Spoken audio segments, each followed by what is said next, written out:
네, 오늘은 아이들의 그림에 대해서 한번 이야기를 나눠보려고 합니다. 아이들의 그림은 어떻게 어머님들은 그릴 수 있는 시간을 주고 계신가요? 어머님들은 아이들에게 그림을 그릴 때 아이들이 엄마 뭐 그려줘 라고 하면 그림을 그리시나요? 아니면 엄마가 엄마 그려봐, 나무 그려봐, 해님 그려봐 이렇게 주제를 주고 계신가요?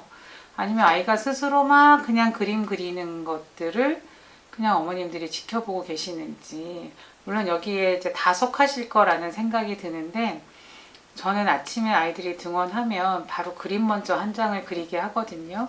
그때 사용하는 크레파스가 바로 이 밀랍 크레파스라고 해요. 이 밀랍 크레파스는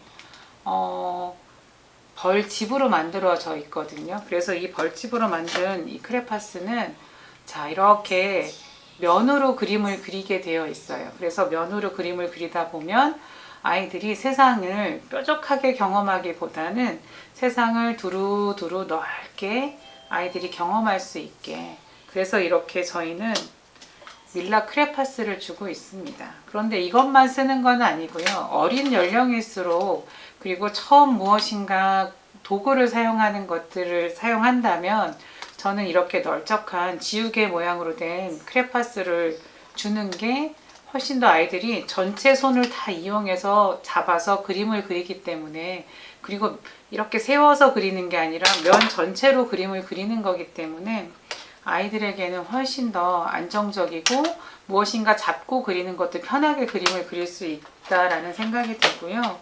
또 여기 좀 큰 아이들에게는 이렇게 크레파스를 주고 있어요. 손가락 크레파스를. 그런데 이것도 벌집과 천연 물감이 들어간 크레파스이기 때문에 아이들이 뭐 그리다가 입에 넣어도 사실은 크게 뭐 문제가 되지 않는 그런 크레파스를 지금 저희는 쓰고 있습니다.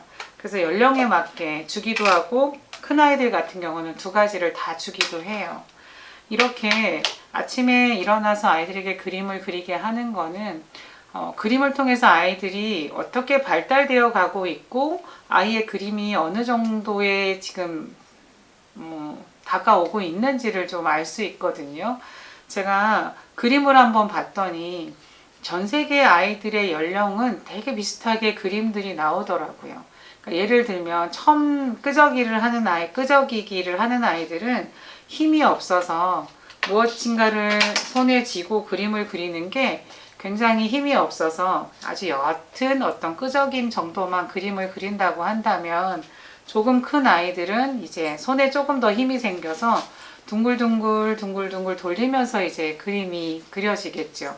그 다음에는 아이들이 동그라미 안에 무언가 콕콕 찍어서 햇님이 저기 떠 있는 것 같기도 하고, 근데 그 그림은 종이가 이렇게 있다면 항상 위에 머물러 있어요.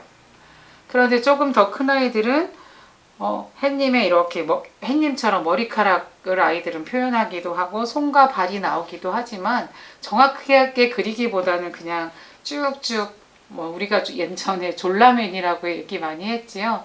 그냥 이렇게 돼서 그린 팔과 다리만 있는 그런 그림들이 나오기 시작하는데, 여전히 아이들의 그림은 이 밑으로 내려오지 않고 위에 머물러 있어요. 그러면서 점점 아이들이 나이가 갈수록 그림은 밑으로 내려오고요. 학교 갈 즈음 돼서 한 6살, 7살이 되면 그림들이 이제는 땅에 이렇게 발이 닿게 그림을 그리게 돼요. 이렇게 아이들이 그림을 그리는 시기들이 연령별로 좀 나누어지는데, 이 연령별로 나누어진 그림들은 전 세계가 다 비슷하다는 거예요. 참 신기하죠. 햇님의 그림이었다가 손과 발이 나오기 시작하고, 그리고 점점 무엇인가 이제 머리도 나오고 목도 나오고 이제 상하체가 나오고 손이 나오고, 또 뭔가 이제 손을 활발하게 쓰는 시기가 되면 손가락도 나오기 시작을 하고요. 또 전 세계가 또 보편적으로 학교 갈 나이가 되면 집이 나오기 시작해요. 그냥 집이 아니라 굴뚝이 있고 연기가 나는 집이 나오기도 하거든요. 아, 그러면 이제 집이 그려지고 창문이 그려지고 문이 그려지고 굴뚝에서 연기가 나고 나무들이 있고 사람이 그려지고 이런 그림들이 이제 그려지기 시작하면 아, 우리 아이가 학교 갈 때가 되었구나 라고 생각하시면 될 것 같은데, 아침에 매일 그림 한 장을 그린다고 했잖아요. 그 그림들은 이렇게 아이들의 발달이 어디에 와 있는지도 볼 수가 있어요. 그러니까 예를 들어서 한 가지만 제가 예를 든다면, 아이들이 갑자기 그림에 뭔가 사다리 같거나 뭐 생선 가시 같은 그런 그림들이 막 나오기 시작하는 그 시기가 있어요. 한 5살 내지는 6살 초반에 이런 그림들이 많이 나오는데, 이것은 내 몸의 갈비뼈가 제자리를 잘 형성해 주는 시기이기 때문에 아이들이 그런 그림들이 많이 나온다고 해요. 그리고 아이들의 뇌가 좀 많이 이제 꽉 차지는 시기가 된다면 동그라미 안에 무엇인가 아이들이 가득 채우는 그런 그림들도 그려지거든요. 이것들을 뭐 지금 보여드릴 수는 없지만 아이들의 그림들을 어머님들이 잘 보시고 또 이제 그림을 통해서 아이들의 발달을 지켜보시는 그런 일들을 하시는 분들이나 그런 분들은 아이들의 발달이 지금 어떤 상황에 놓여져 있구나 이런 것들도 볼 수 있는 그림은 굉장히 중요해요. 그래서 발도르프 교육에서는 그림을 그릴 때 주제를 절대 주지 않아요. 그리고 유치원이나 뭐 어린이집 가면 아이들의 작품을 쫙 벽에다가 빽빽하게 붙여 있는 거를 어머님들에게 막 보러 오시라고 하기도 하고, 또 아이를 데리러 가면 막 벽이 진짜 공간이 없을 정도로 아이들의 작품을 막 붙여놓은 것들도 많이 보셨을 거예요. 그런데 발도르프 교육에서는 또 저는 벽에다 아이들의 작품을 절대 걸지 않아요. 그 이유는 뭔지 모르시죠? 궁금하시죠? 왜냐하면 아이들도 어른처럼 보는 눈은 똑같아서 누구의 그림은 굉장히 잘 그렸구나, 누구의 그림은 아 정말 못 그렸어 라는 어떤 기준이나 평가를 하게 돼 있어요. 그림을 보면. 그래서 이렇게 작품들을 걸어 놓으면 누구의 그림은 와 정말 잘 그렸다, 그러니까 엄마들도 오면 눈에 보이거든요. 어머 얘 완민이는 어쩜 이렇게 그림을 잘 그려? 그런데 얘 완민이는 왜 이렇게 그림을 못 그려? 나도 모르게 그냥 내뱉는 말들을 사실은 아이들도 느끼고 듣고 있거든요. 그래서 절대 아이들에게는 잘 그리던 못 그리던 그림이던 저는 와 정말 대단한 걸이라고 얘기를 해줘요. 아이들이 그리고 그림을 그리다가 선생님 잘못 그렸어요, 새 종이 주세요 하고 오는 아이들이 있어요. 그러면 저는 제가 크레파스를 들어서 그 위에 예쁘게 색칠들을 조금 더 해서 우와 이렇게 했더니 정말 멋있는 나무가 되었네. 자 여기에 너가 그리고 싶은 것들을 그려봐. 이 세상엔 잘못된 게 없거든 하고 아이들을 돌려보내요. 종이가 아까워서 그런 게 아니에요.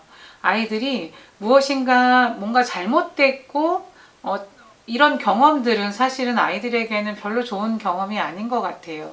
그래서 아이들에게는 잘못된 것은 없어, 우리들이 다시 할 수 있기 때문이야 라는 걸 저는 아이들이 그림을 그리면서도 또 아이들이 선생님이 작품을 뭐 예술 작업을 할 때 아이들이 선생님 저 잘못했어요, 틀렸어요 라고 가져오면 틀린 것은 없어 라고 하면서 제가 실밥을 뜯어서 다시 할 수 있게끔 이렇게 도와주거나, 아니면 제가 조금 더 바느질을 해서 그 잘못된 부분이라고 아이가 생각하는 곳을 다시 잘 도와주고 있거든요.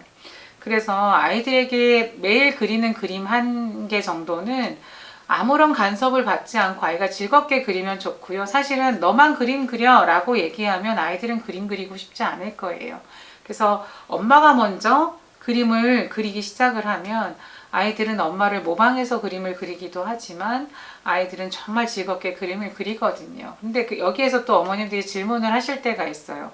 아이가 자기는 그리지 않고 자꾸 저한테 그림을 그려달라고 해요 라고 얘기를 하시더라고요. 그러면 저는 저 어린 연령의 아이들이라면 충분히 어머님들이 그려주세요. 토끼 그려줘. 그러면 엄마가 토끼를 그리면서 어머 토끼 귀가 여기 있구나. 코는 토끼의 코는 벌렁벌렁 거리지. 여기 토끼의 꼬리는 이렇게 동그란 공처럼 생겼어. 이렇게 어머님들이 얘기하면서 그려주셔도 괜찮아요. 그렇지만 큰 아이들 중에서는 엄마 뭐 그려줘 그러면 엄마는 엄마가 그려볼게, 너도 한번 그려보겠니? 라고 얘기해 주시는 것도 좋을 것 같아요. 그렇지만 어떤 주제를 주거나 그러기보다는 엄마가 스스로 그림을 그리면 아이도 그 그림을 보고 그릴 수 있으면 좋겠다라는 생각이 들고요. 정말 신기한 거는 이렇게 밀라 크레파스 중에 넓적한 크레파스를 큰 아이들에게 주면 아이들이 되게 기하학적인 어떤 포장지 같은 형태들이 굉장히 예쁘게 나타나요. 그런데 그게 우리나라뿐만이 아니라 전 세계의 아이들이 똑같더라고요. 그것 또한 아이들이 수학의 기초인 기하학을 배우는 데 기초가 될 수 있는 거라서 어머님들은 아이들에게 그렇게 그림을 그리고 어떤 간섭하지 않고 아이 스스로가 펼칠 수 있게, 그리고 미술학원을 굳이 보내지 않아도 아이들이 크레파스를 사용하고 그런 형태 그리기 같은 거를 하게 되면 아이들은 너무 신기한 게요. 우리가 가르쳐 주지 않아도 색깔의 조합이라든지 이런 것들을 너무너무 잘하는 아이로 되더라고요. 특히 우리 아이들은 정말 얘네들이 정말 미술학원을 나 몰래, 선생님 몰래 다니고 있는 게 아니야 라고 생각될 정도로 아이들이 색감이나 이런 것들을 굉장히 잘 선택해서 쓰고 있어요. 그리고 사실은 이렇게 색깔들이 좀 다양하지만 저는 지금 아이들에게 주는 색깔은 요 위에 거와 파란색, 요 빨간색 두 가지 색해서 한 8가지 정도의 색깔만 주고 있거든요. 그거는 아이들이 색깔들을 사용하면서 겹쳐져서 새로운 색깔이 나온다라는 걸 크레파스를 통해서 또 물감놀이를 통해서 아이들이 스스로 색깔들을 만들어가는 과정들을 아이들이 경험할 수 있도록 저는 아이들에게 될 수 있으면 막 48가지의 색깔, 120가지, 60 몇 가지의 색깔 이런 크레파스보다는 단순한 색깔을 줘서 아이들이 그것들을 혼합해서 새로운 색깔을 만들어낼 수 있도록, 그래서 아이들은 무엇인가 그림을 통해서 또 발견할 수 있는 기회를 주는 것들이 저는 굉장히 필요하겠다라는 생각이 들고요. 또 발도르프에서는 치료 과정의 하나로 습식 수채화라는 걸 하고 있어요. 이게 지금 머메이드 종이라고 하는데 일반 도화지와는 다르게 여기에 미세하게 모양이 나 있어요. 그래서 물속에 깊이 담가놔도 찢어지거나 손상이 가지 않거든요. 그래서 아이들이랑 오늘 습식 수채화를 하는 날이다. 저는 수요일날 하고 있는데 물속에 이것을 푹 담가놨다가 빼서 스펀지로 물을 이렇게 좀 스며들게 하고요. 이 나무판이 있어요. 이 나무판에도 물기를 가득 묻힌 다음에 이 도화지가 이 나무판에 싹 붙게 만들어요.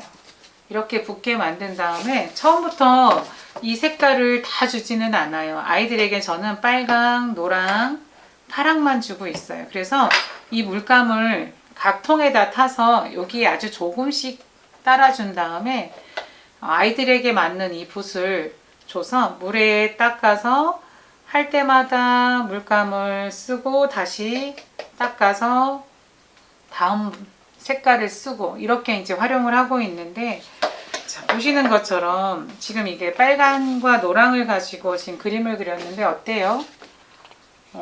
색깔이 스며들고 번지면서 서로가 여기 주황색이 노랑과 빨강이 만나니까 주황색이 나타나고 또 자연스럽게 여러 가지 색들이 나타나요. 또 한 가지 색을 볼까요? 자, 이게 아이들의 그림인데 굉장히 아름답거든요.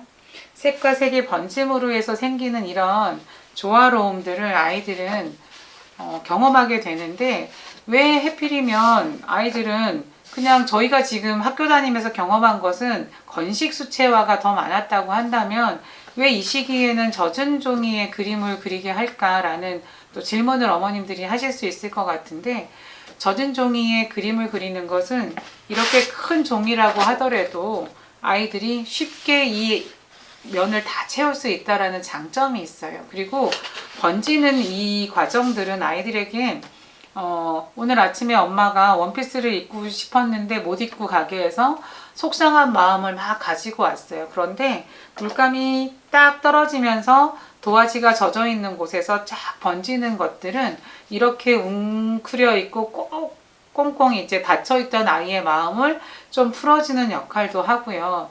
또 이제 처음부터 제가 색깔을 다 주지 않는다고 했잖아요. 처음에 저는 빨간색을 먼저 주고 한 달 동안 충분히 이 한 가지 색을 이 도화지에 다 그려보게 해요. 그러면 어느 날은 물이 좀 그득하기도 하고 어느 날은 또 물이 좀 적게 또 많게 이렇게 되면서 한 가지 색이라고 하더라도 빨간색도 진한 곳은 빨간색을 머물고 있지만 흐린 색들은 분홍색과 가까워서 아이들은 한 가지의 색만 경험하지 않아요. 그리고 이 빨간색만 만약에 준다고 한다면 빨간색에 푹 빠져 있는 아이들을 발견할 수 있을 거예요. 그렇다면 이 빨간색에 푹 빠져 있는 아이들의 눈빛은 어떨까요? 우리들이 왜 무서운 영화에서 막 피 흘리는 이런 장면들을 보면 우린 어때요? 속도 별로 좋지 않고 굉장히 막 무서워서 눈을 찔끔 감기도 해요. 내지는 화산이 폭발할 때 그 불꽃이 팍 올라오는 것처럼 빨강은 폭발하는 그런 어떤 성질을 가지고 있거든요. 그래서 빨간색을 너무 좋아하는 아이들, 다른 색은 절대 안 쓰고 난 빨간색만 좋아하는 아이들도 우리들은 조금 그 아이들에게 좀 지켜보면서 어떻게 도와줘야 될까를 좀 고민해 봐야 하는 부분이 분명히 있고요. 그런데 지금 어머님들이 이거 처음 보시는 분도 있고 또 아시는 분들도 있겠지만 이게 천연 물감이에요. 그래서 아무리 진하게 하려고 해도 진하게 우리가 그냥 보통 쓰는 기존에 팔고 있는 수채화 물감하고는 굉장히 성질이 달라서 뭔가 강렬하게 오는 것들이 없어요. 그래서 아이들에게는 이 천연 물감이 굉장히 아이들이 눈이나 아니면 이 빨강이 갖고 있는 그 폭발이라는 어떤 그런 흥분할 수 있는 그런 것에서 안전하게 보호할 수 있는 그런 물감이다라고 생각하시면 될 거예요. 그런데 만약에 제가 어머님들이랑 부모 교육을 한다라고 하면 저는 이 천연 물감을 안 쓸 거예요. 그냥 일반 수채화 물감 전문가들이 쓰는 정말 파란색, 빨간색, 노란색을 사가지고 와서 어머님들에게 그걸로 습식 수채화를 하게 하면 훨씬 더 어머님들이 어떤 마음이고 어떤 색깔에 대한 거에 감정을 더 많이 드러내는지 이런 것들을 사실은 습식 수채화를 보면서 알 수 있어요. 그래서 제가 교사들하고도 습식 수채화를 하고 부모님들이랑 하면서 어려움을 갖고 있는 선생님들을 많이 도와주기도 하거든요. 근데 이런 습식 수채화가 이런 테라피에 효과가 있다라는 걸 알고 어머님들이 월화수목금 아니면 아침 점심 저녁으로 매일 이 습식 수채화를 하게 한다면 아이들에게는 어떨까요? 아이들이 좋아질까요? 그렇지 않아요. 우리가 좋은 것도 너무 많이 먹으면 독이 될 수 있는 것처럼 습식 수채화도 저는 일주일에 한 번 정도가 제일 좋다고 생각하는데 수요일이 예술하기 좋은 날이라 저는 수요일 날 하고 있어요. 그래서 이 습식 수채화를 통해서 아이들은 내 마음에 웅크려 있던 것도 활짝 좀 풀어질 수도 있지만 색깔이 가지고 있는 여러 가지 다양함 그리고 색이 갖고 있는 어떤 어려움 빨강은 제가 폭발이라고 했지만 파랑은 어때요? 깊은 파랑은 또 굉장히 우울함 뭐 그런 것과 또 관련이 있거든요. 나중에 제가 조금 더 설명을 할 수 있는 기회가 있을 것 같은데요. 그리고 노랑은 또 어떨까요? 노랑은 우리가 태양을 똑바로 볼 수 없잖아요. 그것처럼 아이들이 노랑에 너무 빠져 있다고 한다면 이 아이는 굉장히 하이퍼한 아이예요.